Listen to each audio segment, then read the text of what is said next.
Today on the program, Germany persists with an unusable technology. The cost of charging at home has quadrupled in a week because of the conflict in the Middle East. BYD gets everyone on board with electric cars that recharge in less than 10 minutes for 20,000 euros. And finally, the price of fuel, after almost reaching 3 euros per liter, will drop by 30 cents, but only for a few days.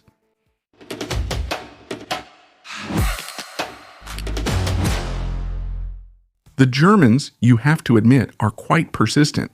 When they have an idea in mind, even if it seems as odd as wanting to do gardening with a sledgehammer, they see it through to the end. You're calmly driving on the Autobahn when suddenly you see a 40-ton truck with a pole on its roof, attached to cables, just like an ordinary city tram that got lost. This isn't science fiction, it's the Ehighway project. The idea on paper isn't completely stupid, well, almost.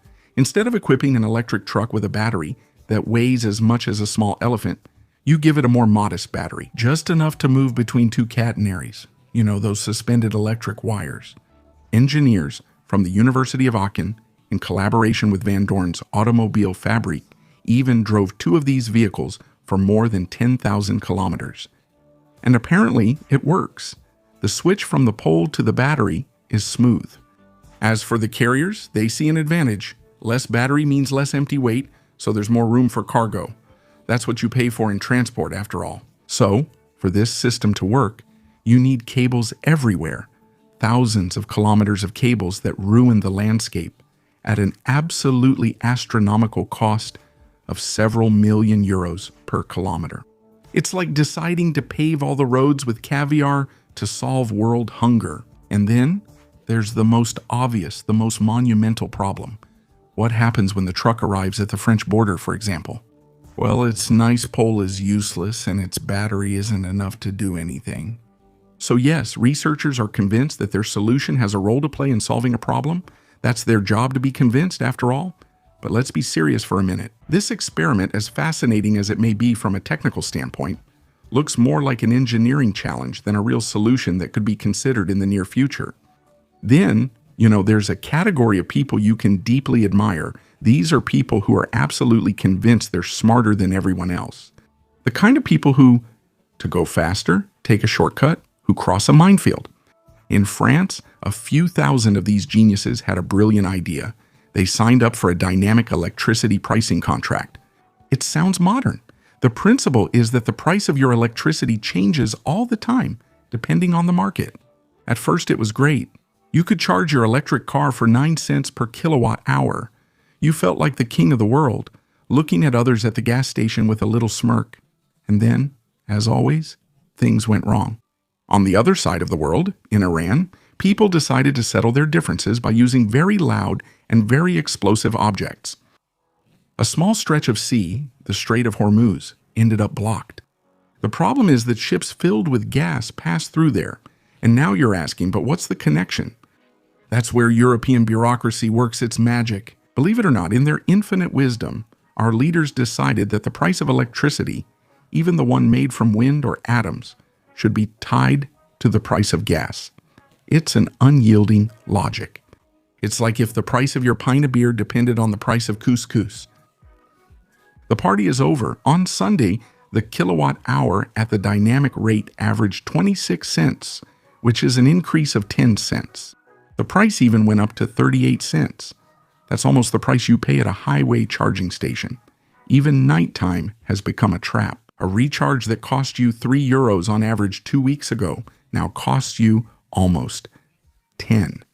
So, the next time someone offers you a dynamic idea for your electricity, just smile, nod politely, and run to take shelter in a good old boring and stable contract. Because in a world that's going crazy, a little boredom is sometimes the smartest thing you can choose. And while we in Europe are debating whether we're allowed to put a sticker on our windshield, China is moving forward, and they're moving at the speed of light. The latest gadget comes from BYD. They call it flash charging, and they promise you can charge your car to 97% in 9 minutes. To achieve this, they have charging stations that deliver 1,500 kilowatts. At that level, it's no longer just a charging station. It's practically Zeus's lightning bolt on self-service. And the craziest part is that this isn't a technology for a 3 million euro hypercar. No, this technology is available on 11 of their models, and starting from 20,000 euros, take the BYD Salon 6. This SUV is sold for the equivalent of 20,000 euros in China. And the list goes on with the Song Ultra, the Gretting, the SIL07, or the SIL08, a sedan that promises you more than 1,000 kilometers of range and a recharge in less than 10 minutes. But that's not all. BYD isn't just BYD, it's an empire.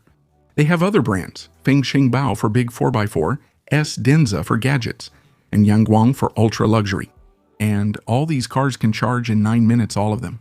Except one, the U9, the fastest car in the world, faster than a Bugatti, doesn't get it.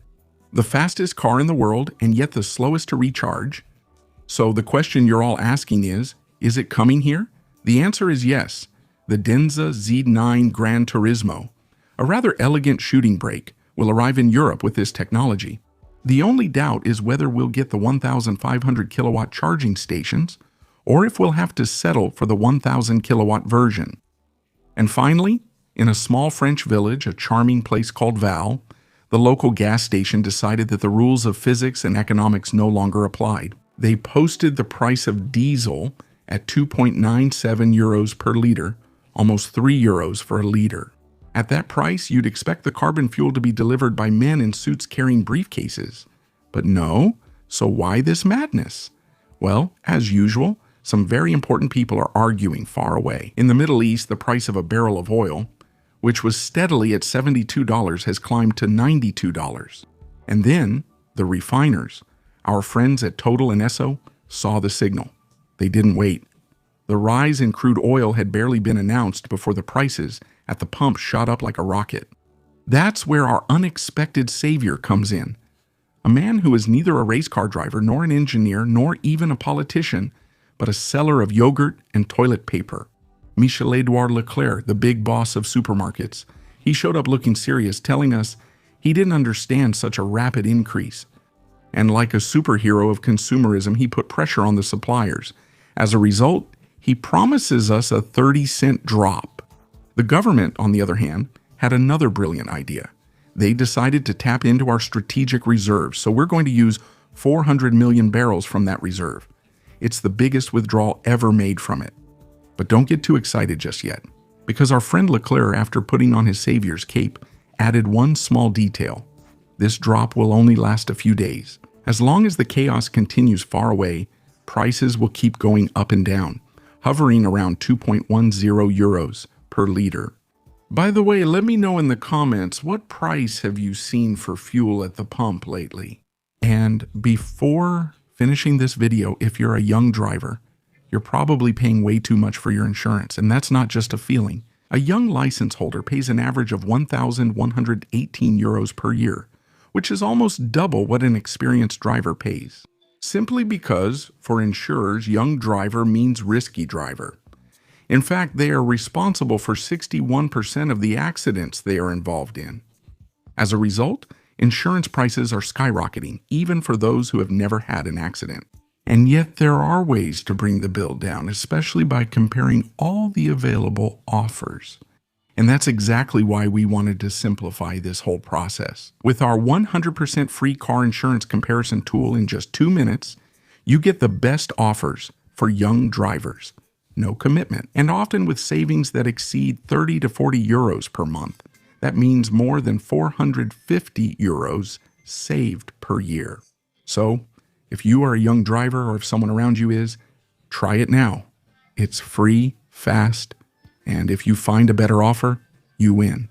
You will find the link to our free and no obligation comparison tool in the description or in the first pinned comment. Thank you all for watching this new video. Feel free to subscribe and turn on the notification bell to make sure you don't miss anything. Bye.